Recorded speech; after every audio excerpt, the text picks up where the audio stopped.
All these bullshit stories by Western media, it's just a huge ploy to try and destabilize China, to serve their own geopolitical interests.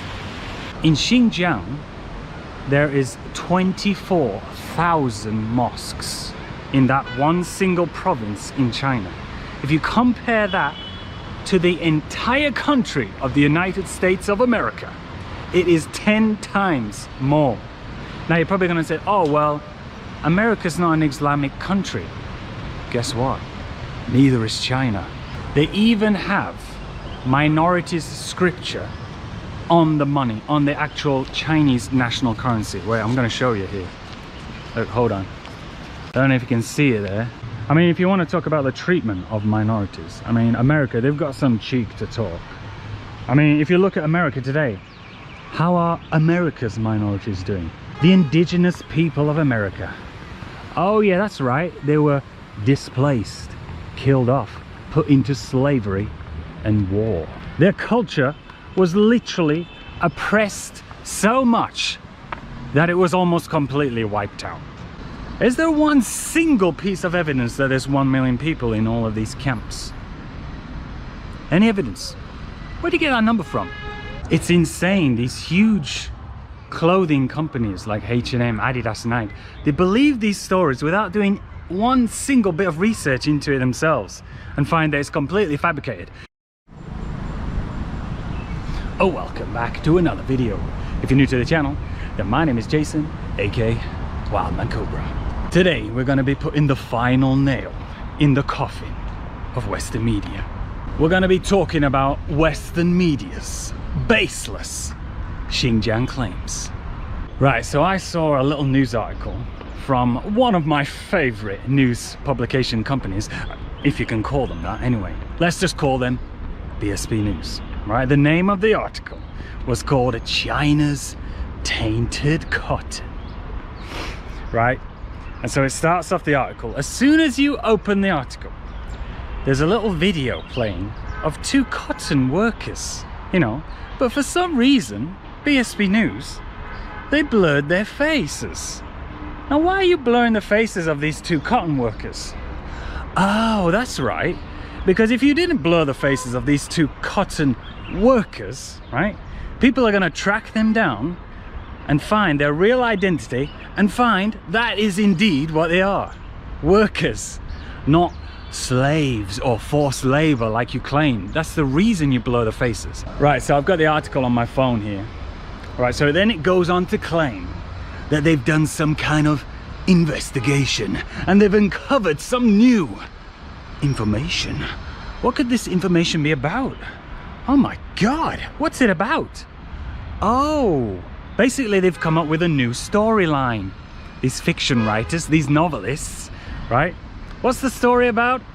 It's about picking cotton. Now, why would they choose this particular subject, you know, of picking cotton? It's because for Westerners, this phrase, picking cotton, you know, it straight away puts in your mind this kind of idea of American European slave trade. You know, it puts it right at the forefront of your mind before you start reading the article. And so then it goes on to say, more than 1 million people are being sent to detention camps around the whole of Xinjiang, right? Ah, okay, 1 million people. Where do you get that figure from exactly? Any evidence of it? Is there one single piece of evidence that there's 1 million people in all of these camps? Any evidence? Where do you get that number from? You would think that you had some evidence if you're going to write a massive story saying there's 1 million people. Do you have any evidence of it? What's that? No? Not one single shred of evidence that there's 1 million people in detention camps. Okay, don't you think you should have some evidence before you write a story? What's that? No? Okay, why don't you say 2 million people?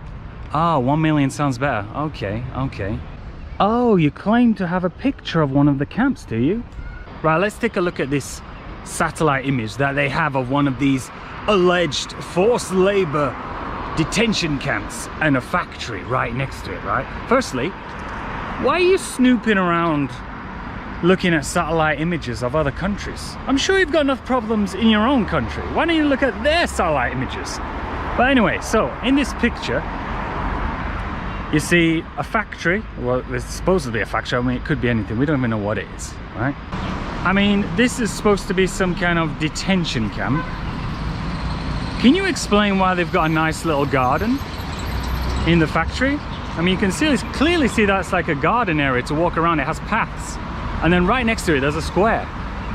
Can anyone explain? I thought this is some kind of forced labor like factory. Why is there like a nice little relaxing garden to walk around? Right, and then right across the road, you've got the alleged camp, which literally looks like a school. It looks like a school, or it could be housing, a housing complex. Let me tell you something. Whenever there's some kind of construction work or a big project in China, farming, or whatever, right? Actually, I think I might be able to show you one down here. For example, when this housing complex was being built, many of these workers, they don't live nearby. Maybe they're from a small rural town. So the workers, how can you expect the worker to travel all the way back to a small rural town, which is miles away, and in some cases can be hundreds of miles away? So what these construction companies do, they set up temporary housing on the construction site, and most of the time it's right across the road from the construction site or the project or whatever it is, right? And so I'm going to show you an example of that now. This is a huge housing complex construction site, and if you look over there, you can see some kind of blue temporary housing just there, right? And therefore the workers, they live there, they sleep there, and the reason is so that this company, they can get this building built much quicker when the workers are living on site, basically, and things just get done a lot quicker. When the workers finish working, all they have to do is literally cross the road back to their housing that's provided by the company. That's what you're seeing in this picture. I mean, it's insane that they don't even know that even. That's how little they know about China. If you continue reading, it says, we have images of people crossing the road, all wearing the same color uniform. I mean, what do you expect? The workers, of course they're wearing the same uniform. Oh, wait, hold on a minute. They were all wearing construction safety hats too. Oh my God. What does that bring to, what conclusion can I draw from this? Oh, they must be slaves. They can't be workers. Right? I mean, if I owned a factory, I would expect all the workers to wear the uniform. No? For example, in Xinjiang is a huge province. It is 3 times the size of the country of France. Now, do you expect a Xinjiang worker to travel back home after he's finished working in the picking cotton in the fields? He's going to travel hundreds, thousands of miles back home? No, that is why these companies, they provide them with housing nearby or across the road from the site. And then if you scroll down in the article, there's a little segment on video, right?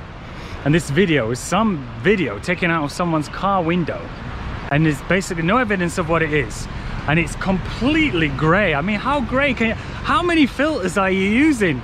It looks like my BSB News. I guess they're the kings of this kind of filter, the underworld filter.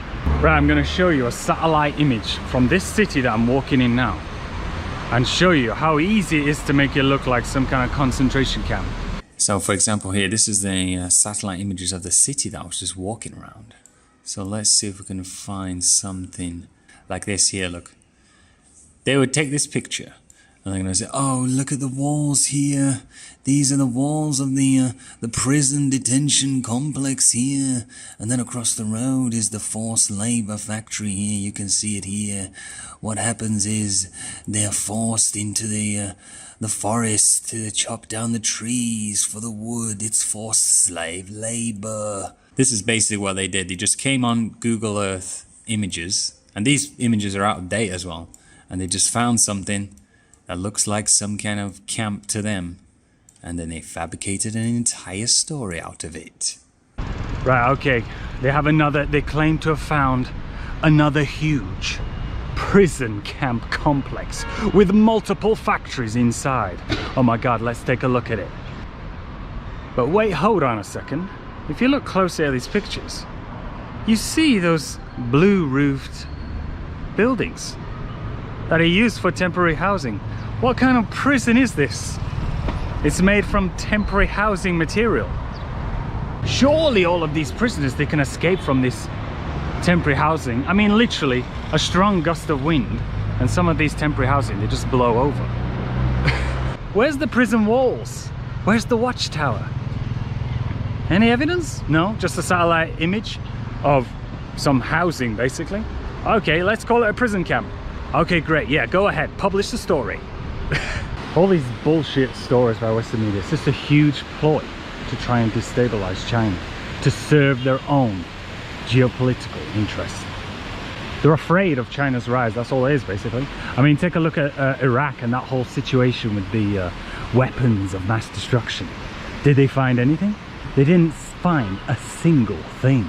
In Xinjiang, there is 24,000 mosques in that one single province in China. If you compare that to the entire country of the United States of America, it is 10 times more. Now you're probably going to say, oh well, America's not an Islamic country. Guess what? Neither is China.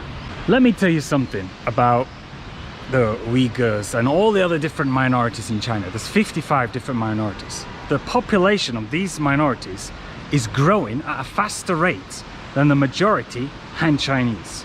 And that's because all of the minorities were not subject to the one-child policy.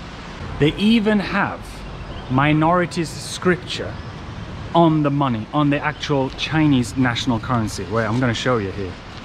Look, hold on. I don't know if you can see it there, right? But look at all those different like writing on there. I don't even know what it is. Arabic. You got Pinyin, Chinese, all different types. Then we've got another one here. They've even got a minority's face on the money here. That's the Miao minority. Uyghur minorities and Miao minorities, Bui minorities, right? When they're doing their final exam or trying to get their score up to get into their university of choice, they will get extra points on their final score just because they're minorities. The government is helping them just because they're minorities. So they have more chance than Han Chinese to get into their university of choice. I mean, if you want to talk about the treatment of minorities, I mean, America, they've got some cheek to talk. I mean, if you look at America today, how are America's minorities doing? For centuries, even up to today, Americans of African descent, they still have to suffer from racial discrimination, prejudice, injustice. Also, ever since Rona outbreak, there's been a surge in violent attacks against people of Asian descent.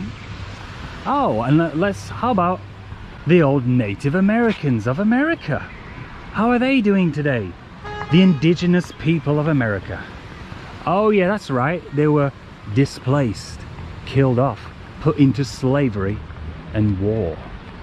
Their culture was literally oppressed so much that it was almost completely wiped out. Huh, what does that sound like? Oh, that's right, it sounds like genocide. Why is no one sanctioning America over this? Oh, right, oh, that's right, because it was done by the European colonies. Oh, okay. Okay, we'll let that one slide. It was done by Europe. I thought America was the land of the free.